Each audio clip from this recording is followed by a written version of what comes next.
गणेश और हनुमान भी साथ बा।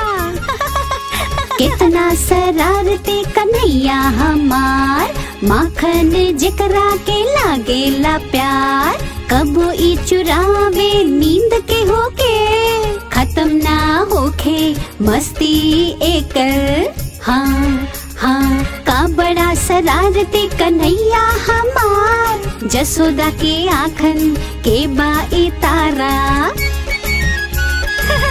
ओ देखा हमार प्यारा कन्हैया, प्यारा कन्हैया।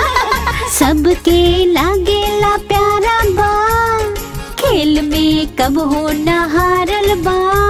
शरारत ई करत जाए, कब के हाथ ई न आए। बड़ा शरारती कन्हैया हमार, जसोदा के आँख के बाई तारा।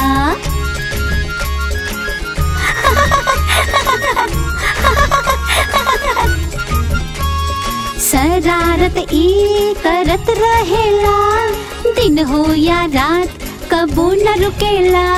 लइकन के बड़ा लुभावे, दिल में सबके बस जाला। का बड़ा शरारती कन्हैया हमार, जसोदा के आँखन के बाई तारा। कितना नटखट बाई कन्हैया। कितना शरारती कन्हैया हमार, लेकिन सबके लागेला प्यार।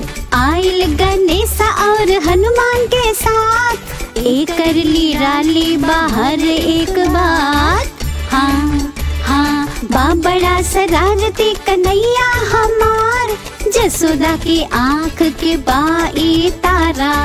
बड़ा शरारती कन्हैया हमार, जसोदा की आँख के बाई तारा।